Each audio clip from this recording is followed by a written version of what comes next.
बिस्मिल्लाहिर्रहमानिर्रहीम। नाज़रीन, hit story के साथ मैं हूं आपका मेज़बान शमशाद मांगट।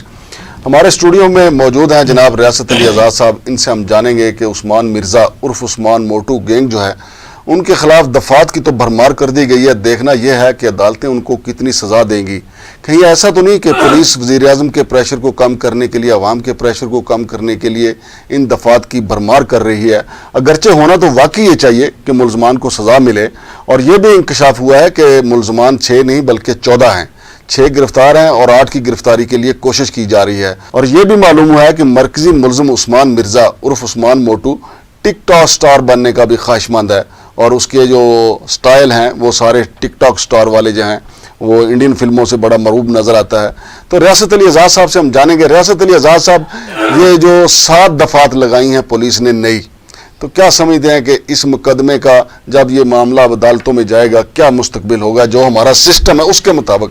मांगट साहब, सबसे पहले तो मैं इस वाक़े की मजम्मत करता हूँ। ये हमारी सोसाइटी के लिए, हमारे लिए ये एक बड़ी तशवीश का मामला है और ये बहुत बुरा हुआ है। इसकी जितनी मजम्मत की जाए ये कम है।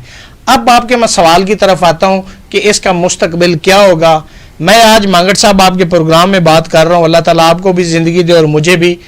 इंशाल्लाह अल्लाह ना करे कि ऐसा हो, लेकिन मैं आपको बता के जा रहा हूँ कि इसमें सबसे पहले तो इतनी पुअर इन्वेस्टिगेशन होगी और फिर चालान सबमिट होने तक कितने लोग पुलिस बेगुनाह करके फारिग कर देगी, कितने लोगों को वो मैन्यूवरिंग करके तो इसका बेनिफिट दे देंगे, और अल्टीमेटली जब मामला कोर्ट में जाएगा तो कोई शहादत पेश नहीं होगी। और ये सारे लोग जितने भी मुल्ज़मान हैं, मांगट ये मेरी बात याद रखना, मैंने एक प्रोग्राम में सानिया साहिवाल का भी इसी तरह प्रेडिक्ट किया था जंगवी साहब के प्रोग्राम में, और यही हुआ था। आज आपके प्रोग्राम में भी ये मैं कह रहा हूं कि ये लोग बरी हो जाएंगे और आपके सामने इन्हीं सड़कों पर फिरते हुए आपको नजर आएंगे। इसमें फेलियर हमारी इन्वेस्टिगेशन का होगा।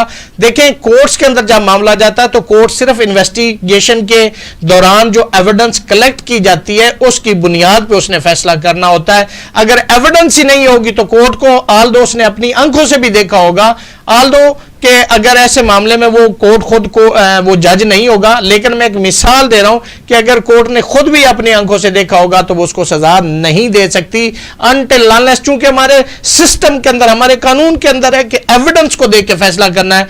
तो मैं आपको ये प्रिडिक्ट कर रहा हूं कि इसमें एंड जो होगा ये लोग फारिग हो जाएंगे। तो रियासत अली आज़ाद साहब देखें, पुलिस ने दफा जो एक लगाई है उसमें उन्होंने कहा है कि सजाए मौत या उम्र कैद या कम से कम 25 साल कैद की सजा हो सकती है। तो क्या पता कोई अदालत हमारी जो है वो इसको देखिए, उन्होंने 496 भी लगाई है, 395A भी लगाई है, उन्होंने पता नहीं 377B भी लगाई है, पता नहीं कितने कितने लगाए हैं। लेकिन सवाल ये पैदा होता है कि इनकी एविडेंस क्या है। कोर्ट में तो जब दूसरा वकील डिफेंस की तरफ से पेश होगा वो तो देखेगा कि जी देखिए इसके इंग्रेडिएंट इस सेक्शन के ये बनते, क्या ये सेक्शन अट्रैक्ट करता है, क्या इस सेक्शन की ये एविडेंस इनके पास है।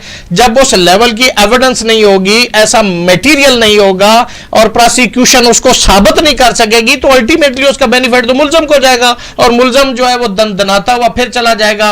और ये हमारे मुआशरे के लिए जो एक स्टिग्मा है, ये ऐसे वाकयात, मैं कहता हूं ऐसे लोगों को बिल्कुल तफ्तीशी को भी, और जितने लोग, अगर मैं समझता हूं कि अगर इन पुअर इन्वेस्टिगेशन की वजह से ये मुल्ज़म बरी हो जाए तो जो इन्वेस्टिगेशन कर रहा है उसको लटका दिया जाए, ताकि कुछ लोगों को तो निशाने इबरत बनाओ। यार ये ड्रामा बना हुआ है पाकिस्तान के अंदर, लोगों की इज्जतों के साथ लोग खेलते हैं और फिर अल्टीमेटली वो बरी होकर घर चले जाते हैं। नहीं तो रियासत अली आज़ाद साहब, आप इस बात को मानते हैं चूंकि इस मुकदमे में मुद्दई जो है वो पुलिस है, तो जब ये पुलिस जिस मुकदमे में खुद मुद्दई होती है वो थका टूटा सा एक वकील ले आती है, दूसरी तरफ मुल्ज़म के पास बड़े पावरफुल और अच्छे ज़बरदस्त बोलने वाले वकील होते हैं, तो वो थके टूटे वकील को एक मिनट में उड़ा के रख देते हैं, बल्कि वो बोलता ही नहीं है। देखिए सरकारी वकील, आजकल तो इसको हाइप क्रिएट हुई है ना, तो हम भी बीइंग इंसान, हमारे भी यही जज्बात है कि इसको ऐसे कर दो, इसको ये कर दो, लेकिन अदालत में तो कानून ने प्रिवेल करना है। तो कानून ने क्या देखना है, एविडेंस को देखना है। वहां पे कोई भी गवाह आएगा, कोई भी वकील आएगा, एविडेंस देगा, तो एविडेंस की बुनियाद पे ही उस केस का फैसला होना है। और मैं समझता हूं कि कई ऐसे केसेस हैं जिसमें पुलिस ने ऐसी پور انویسٹیگیشن کی ہے، ایسی ویک انویسٹیگیشن کی ہے کہ بڑے اچھے اچھے کیسز کا جنازہ نکال دیا اور لوگ بری ہو کے گھر چلے گئے. سپریم کورٹ تک آپ دیکھ لیں سارے کیسز جن میں سو موٹو لیے گئے ان کا رزلٹ آپ دیکھ لیں. آپ ثانیہ ساہیوال کا وہ جو سو موٹو بھی ہوا اور اس میں چلان بھی پیش ہوا اس کا آپ انجام دیکھ لیں. تو یہ ثانیہ ساہیوال وہاں پہ دیکھیں بچوں کے سامنے ان کے والدین کو گولیاں مار دی گئی تھی اور یہ اس کا کیا ہوا کہ وہ سارے لوگ ایکوٹ ہو گئے، کوئی بری ہو گیا، کوئی بے گناہ ہو گیا، کوئی ڈسچارج ہو گیا، سب اپنے اپنے گھر چلے گئے.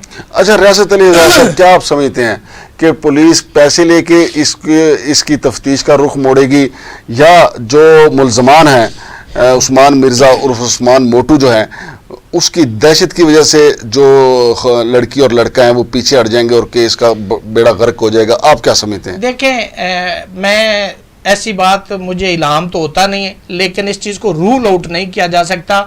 جو ملزمان ہوتے ہیں وہ بہت طریقوں سے معاملات کو کرتے ہیں، وہ پیسہ بھی لگاتے ہیں، وہ سفارش بھی کرواتے ہیں، وہ انفلوئنس بھی استعمال کرتے ہیں اور گواہوں کو بھی ڈراتے دھمکاتے ہیں. اور ہمارے پاکستان کے قانون کے اندر گواہ کی کوئی پروٹیکشن نہیں ہے. جب گواہ ہی نہیں کورٹ میں آئے گا وہ کہیں گے کہ آپ اگر میرے خلاف شہادت دو گے تو آپ اپنا انجام دیکھ لینا، کل آپ بھی ادھر نہیں ہوں گے. تو کون جائے گا اتنا رسک لے کے ان کو شہادت؟ یا تو ہو نا کہ ایسا کوئی سسٹم ہو کہ ان گواہوں کو، ان وٹنسز کو پروٹیکشن دے دی جائے اور ان کی ایویڈنس ہونے تک ان کا کوئی ایسا معاملہ نہ ہو.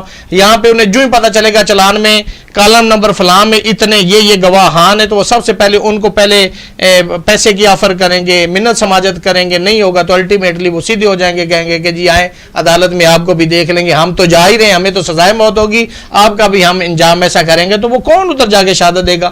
الٹیمیٹلی ہمارے ملک کے اندر ہمارا جو نظام عدلیہ ہے، جو انصاف کا ہمارا نظام ہے، اس کے اندر بہت سارے لیکوناز ہیں، بہت ساری ڈیفیشنسیز ہیں. وہاں پہ پولیس کے پارٹ پہ بھی بہت سارے معاملات آتے ہیں، وکلاء کے بھی آتے ہیں، عدلیہ کے معاملے بھی آتے ہیں، اور اس کا لینتھی پروسیجر ہونا ایک بہت بڑا المیہ ہے. آپ اس بات سے اتفاق کرتے ہیں کہ ہمارا جو نظام عدل ہے اس کا پٹھا ہی بیٹھ گیا؟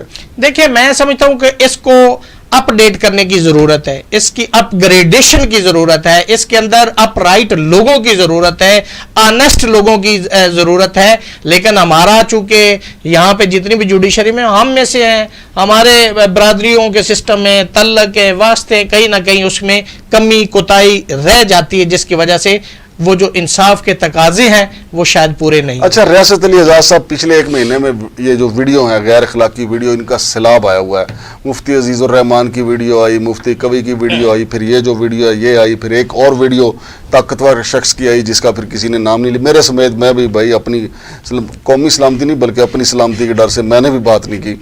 تو یہ جو ویڈیو آتی ہے پھر اس کے اوپر ایک چرچا ہوتا ہے، پھر سوشل میڈیا کا ٹرینڈ بنتا ہے، لیکن عدالتوں میں جا کے معاملہ ٹھوس ہو جاتا ہے. عدالتیں بھی مانگٹ صاحب کیا ہے، وہاں پہ بھی لوگ، سچی بات ہے، جب مثلا آپ جاتے ہیں پیکا ایکٹ کے تحت کہ جی میرے ساتھ سوشل میڈیا پہ یہ ہو رہا ہے، اس میں تو سیکشن 20 ہے، سائبر ٹیررزم ہے، سائبر سٹاکنگ ہے، ہیٹ سپیچ ہے، فلاں، وہ لوگ میٹیریل بھی لے کے جاتے ہیں. وہاں پہ عدالتیں آگے سے سوال یہ کر رہی ہوتی ہیں بھائی ایف آئی آر نہیں دی، یہ تو نان کاگنیزیبل اوفینس بنتا ہے. تو پھر وہ لوگ، اگر آپ نے سارے یہ نان کاگنیزیبل اوفینس بنائے تو اس ایکٹ کا فائدہ کیا کہ آپ نے ایف آئی آر نہیں دینی. لوگ پھر اپنے فیصلے خود کرتے ہیں، خود اپنی عدالتیں لگاتے ہیں، اور پھر ہم کہتے ہیں کہ لوگ زیادتی کرتے ہیں. بھائی ایک بندہ عدالت میں آیا ہے، آپ اس کی بات تو سنو، اس کو قانون کے مطابق انٹرٹین تو کرو. جب آپ یہی نہیں کریں گے تو لوگ پھر خود اپنے فیصلے کرتے ہیں. تو ناظرین، ریاست علی اعجاز صاحب کے دو ٹوک رائے آپ سن رہے تھے. میں خود ان سے یہ متفق ہوں، چونکہ ہمارا انصاف کا بودھا نظام جو ہے وہ ملزمان کو، جرائم پیشہ افراد کو جکڑنے میں بالکل ناکام ہے. یہ کچھ ہی دنوں کی بات ہے، یہ سارے کا سارا اس ایف آئی آر میں سے بھی ہوا نکل جائے گی اور جو تفتیشی ہے وہ بھی مینج ہو جائے گا. سب کچھ اس پہلے کی طرح ہر چیز ٹھیک ٹھاک ہو جائے گی. شمشاد مانگڑ کو اجازت دیجیے. اللہ حافظ.